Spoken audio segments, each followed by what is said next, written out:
There's certain things that you need to do, like try and just feel it out. And if it feels right, do it. If it doesn't, throw it away. You get the most out of small movements. A lot of people has looked at me, the way I look, and they're like, oh, I see the inspiration for Bret Hart. No. The inspiration comes from Sean, like Joey Janela. I need that one. This is real. This is serious. What is your checkmate? The LPW World Championship. RingVille episode, Micke G. Yo, what's up everyone? How you doing? My name is Kevin Herrera Sanchez, KHS, and welcome to another episode of RingVille. And today I have the absolute pleasure of sitting down with Legacy Pro Wrestling's and House of Glory's very own Micke G. How you doing? Great. Great? Well, thank you very much for taking the time out of your busy day, because I know you're a very busy person, and, sitting down and talking with me. Of course. Thank you for having me here. No, for sure. You came out super styled out too. Yeah, I mean, it's regular, but whatever. All right. You're just naturally a stylish person. Yeah, that's just how it is. Any advice for people who aren't stylish? Maybe you should wash your ass and actually go to the store. Buy something that makes you look good, smell good. One of the first things I wanted to talk to you about is picking an entrance song, or picking a song that you come out to is very fundamental to figuring out who a person or who the wrestler is. And I believe you are a great example in picking a song that captures who you are and just the energy that you bring. The song you chose is Bad Bunny's Monica. What made you decide to choose that song for yourself? Translated in English. I'm the man. This is basically what he's talking about in the song. Yeah. Which is a lot of people don't do that. Like, they just say, oh, this Track sounds cool. Is it? The song is probably talking about like their mom died. Okay. Like, if you're gonna choose a song, make it seem who you are. Like, what we do is a story. Is it? Once my song hits, everybody knows what I'm about. Like, it talks about being the man, which is what I am. There's something interesting that's been happening whenever I go to shows and you're wrestling, where people would listen to your song, and then like there's this little part of the song where people go, woo-hoo. The fans themselves, some have started to do that. Does that do anything for you in any sort of way? I really have no care for the fans. Oh, okay. Yeah, I don't care for them. I don't really like them. So you wrestle for yourself? Pretty much, yeah. Okay. I get to do what I want to do and not be arrested for it, so why not? Right. Legally allowed to beat up people. Oh, yeah. And that works for you? Okay. Wow. Reactions or relationship with the fans is not something you really care for, in the sense of you don't care about them. But at times it seems like you care about getting a reaction out of them. Oh, it's fun. Yeah. It's a lot of fun. What are some of the ways you think about in terms of getting them to react to you in a certain way? Here's my thing with fans, right? Is it? Going back to why I don't care for them, they're paying to see me. That's true. I'm not paying to see them. And I know they hate me, so I purposely do things for them to hate me easy. Yeah. And it just makes me that much better. Yeah, because there was one time, or I think it's been a few times, where you've come out in New York to a New York Sucks shirt. Dog, what are you doing? Like, A lot of people don't know I'm born and raised here, and I don't like being here. And people from here, be included, would defend New York. is it? Always. 100%. Until that one person says something bad. But Oh yeah, because as a New Yorker, you can always talk shit about New York. But if somebody who's not from New York does it, slow your roll, dog. Like, what are you doing? Take it easy. Yeah. So it's okay for you to talk shit about New York, even though you're from here, and that's one of the things that will get people to boo you and get annoyed. What are some of your other things that you have done to like get the crowd to be annoyed? look at like certain things I do in the camera. Is it? Like, I purposely act a little flashy. I pose certain ways. Yeah. I talk back to people. They want certain things, and I just get them to the point where they think they're going to get it and they just don't. Okay. I'm not getting what You leave them wanting more. Mm-hmm. And is that something that you picked up on as you like were training and wrestling, or is that something that came more naturally? That's all natural. That's all me. Yeah. Yeah. Okay. Homie flex right there. Like, I don't, he get good. He was already good. Like, so do you just spend time thinking about how to annoy the fans? I don't really think. Mm-hmm. I just do it. You just do it. Mhm. Okay. You just got it like that. You just got it like that.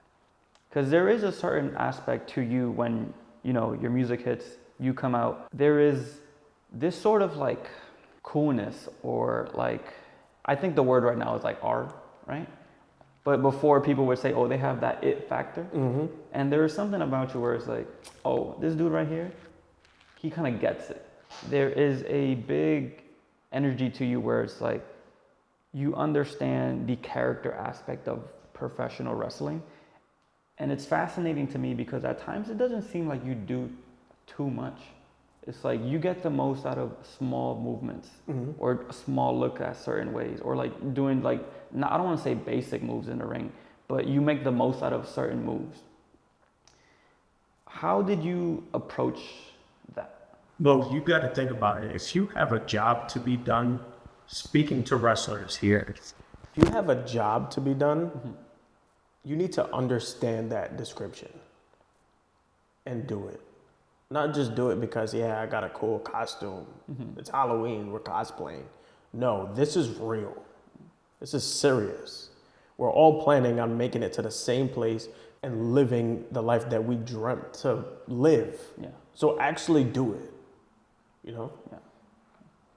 And then how do you go based off feeling when doing certain things?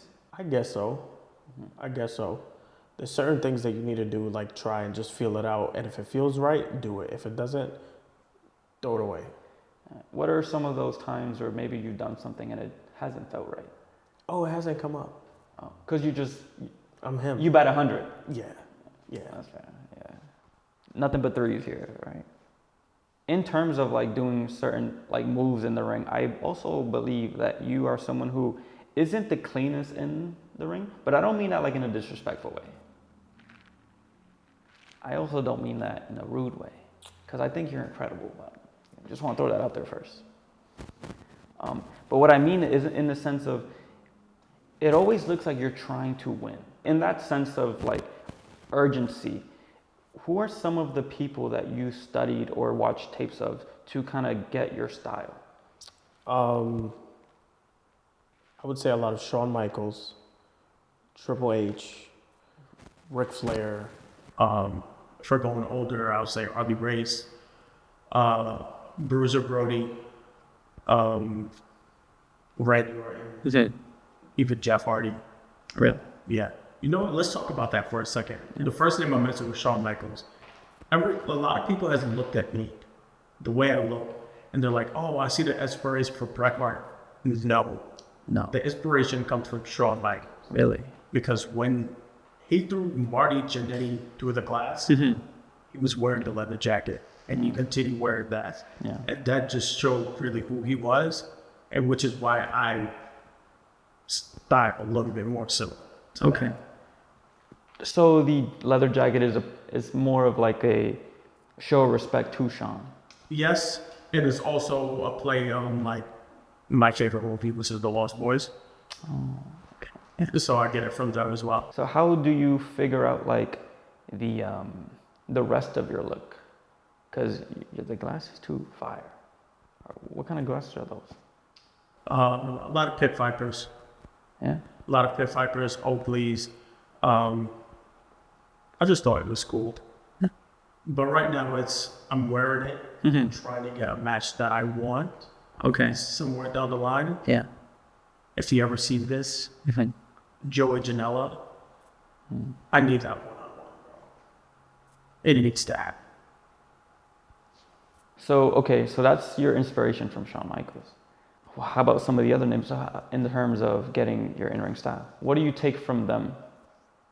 The way Triple H thinks, Okay. right? The way he thinks, Same thing with Ric Flair. Like, if you really watch them, everything they do is play. It's like they're playing a game of chess. And that's the way I run things. Bray Wyatt, yeah, he did a lot of cool things, but I really like the intensity of the smaller things that he did, which I started picking up on that. What are some examples? One of my signature moves I do it in honor of him, which is the running crossbody. I'm happy I'm doing it because every time I do, I think of him, and it takes a lot out of my opponents. And once I hit that, I know I got him where I need him to be. Yeah, because you're not a small dude. So it's like when you throw yourself at people, you be murdering, yeah, legally, yeah. When it comes to like your look, your wrestling style, and just like even playing towards the cameras, that's all like exterior stuff of wrestling, right? Stuff that like people can see, people can visualize. What are some of the things that maybe you focus on or work on that some people do not notice? Everything I do is a chess game. So if I lose, fine, whatever. But I know I did what I need to. Okay. You know what I'm saying? For example, I just wrestled JJ Doze and Tiny Giant. Yeah. On LPW, don't remember the date, but I didn't win, but I did it to where I knew they couldn't do it anymore. They had to pull out whatever they needed to from the bottom of the bag to beat me. And even though they weren't working together, the way they had to beat me was using each other. Okay. Right? But now if we're going what I have planned for later on, everything I'm doing right now is chess, and I'm this close to get a checkmate. Yeah. What is your checkmate? Right now, the LPW World Championship. And that's Jody Ara, the current champion. You brought up LPW, Legacy Pro Wrestling. They have a show upcoming that you're featured on. And it's a very personal and intense match that you are a part of. It's a 2 out of 3 falls with Onyx Amagi. Sorry to bring him up. I know you're not the biggest fan of him. But can you give a brief history on where the issues stem from? Here's my issue. He couldn't get done what he needed to be done here. So Onyx Amagi went to the New Japan Dojo. Okay. Felt he was good enough. And of course they used me to test it. And he failed. He wanted it to run it back. Is it? Complained, finally got the second match. What happens? Somebody interferes. He thought he had me. It wasn't going to happen. He fought again, got another chance at me, this time in a fatal 4-way. Yeah. He got a little lucky beating me, but there were other people there. So it wasn't decisive. No. He knows well. Everybody knows well. I know. You probably know too. When it comes to Micke G and Onyx Amagi, he would never be able to beat me one-on-one. Now, sorry to cut you off. No, it's okay. I've been working longer than him. I've been busting my ass. And he's handed an opportunity, my opportunity at the LPW World Championship. Doesn't seem right. No, it's not right. He lost to me. And he lost to Jody. Proving he's not ready. Proving he shouldn't be there up there with me. Which is why I did what I did last show. Smashed his head into the canvas, dunked him on his neck, and walked away. Now he likes to get the crowd behind him. He wants to be that friend. Yeah. Look at one of his best friends, probably his best friend, 5-star Raymond Bright. Where was he when I was beating Onyx down? At Cali, worrying about himself. Where was Tiger Giant, his other friend, when I was beating him down? Trying to heal? Is it? Because I just beat him down right before that. And somebody who we befriended, after he lost to him, the LPW champion himself, Joey Aura. Where was he when I ran out and beat the living piss out of him? Nowhere. Onyx is a fraud just like all of them. He wants to get you on his side, but really, he's a punk little kid in a real man's world. Yeah. And shouldn't be. Are you questioning at all if you will be victorious this upcoming? That's a disrespectful question. I'm sorry, but I just have to ask.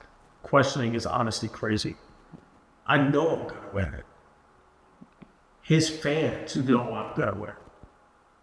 His friends know I'm gonna win. Why did he agree to this? I don't know. Is there any special kind of preparation you're doing for this 2 out of 3 falls? Because it's not a regular match. It's not a standard one-on-one. It's 2 out of 3 falls, meaning your conditioning has to be a little better. You have to pin him twice. Is there any concern in that? No? I know he's traded. I know he's traded real hard. Yeah. And I'm not. Although I'm taking this very serious, I don't need to trade. I have him exactly where I want. I brought the worst out of him.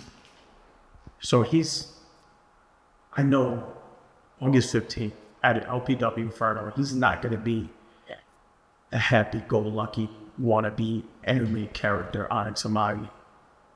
No, this is going to be snapped into reality, Onyx Amagi versus me.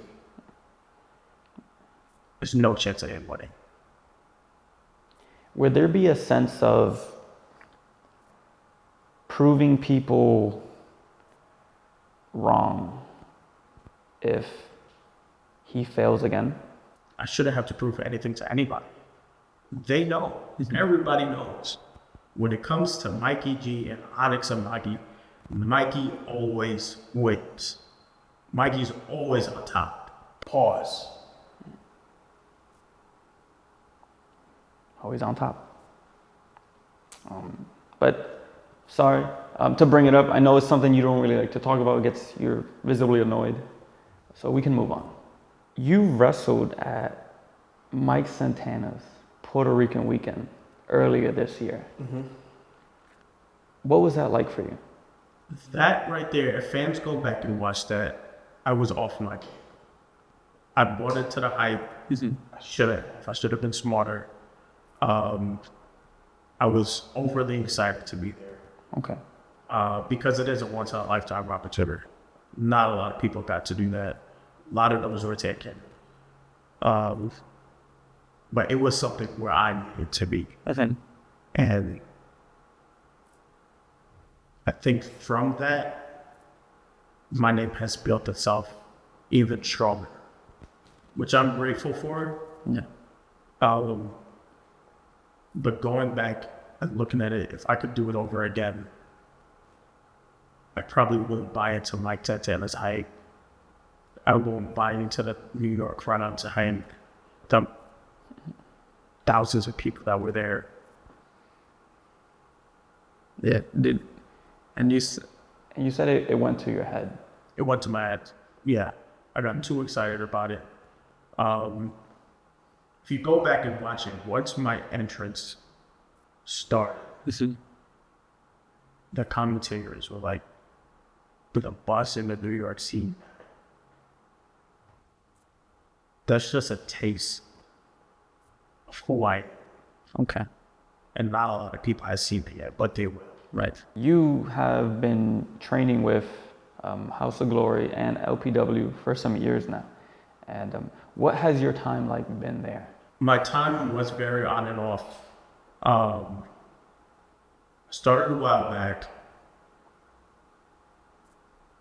After high school, pretty much. I was taken in as a little brother to Matt Travis. Rest in peace. Rest in peace, my Travis. I got hurt in a match where I dislocated my shoulder, tore my rotator cuff, had to get surgery, this, that, and the third. And after that happened, unfortunately, Maddie passed, and I didn't want to do it anymore. I wanted to leave wrestling forever. And then I was given another opportunity where it almost felt like the timing for me to come back was right. Okay. And so I took it. And it's been a steep roll ever since. Was there anything that maybe persuaded you, or like what itself was that opportunity? Just sitting back and watching everyone, knowing that there has to be something better. There has to be someone better. That person who is better is me. So it was the lack of talent that you were seeing. Yeah. That you were like, oh, they need somebody to. There's nobody impressive. There's nobody that catches anyone's attention. Everybody's just another wrestler to me. Okay. And that's how you are different. You're not just another wrestler. No, I'm a superstar. I'm a top guy there. I'm the guy there. I don't see anybody surpassing. Some people will disagree with the statement of being a top guy if you don't have the top title.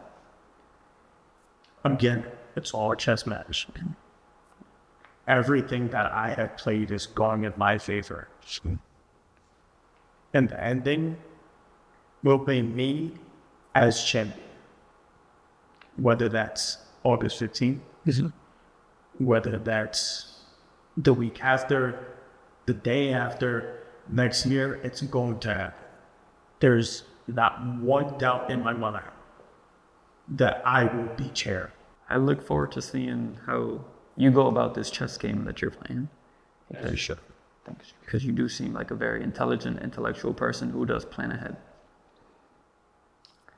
Man, what are some of your proudest accomplishments you've had in your career so far?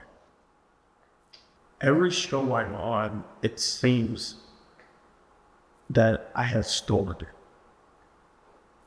Every time I leave, it's somebody somehow bumps into me. I look behind and there's a line of people. I don't see that for anyone else.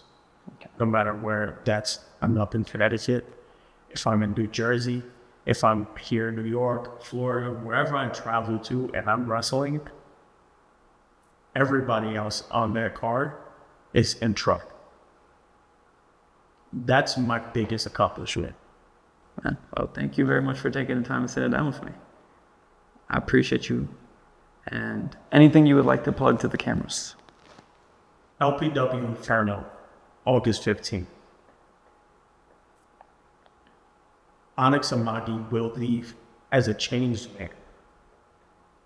Jody Ora and his LPW title reign is in trouble.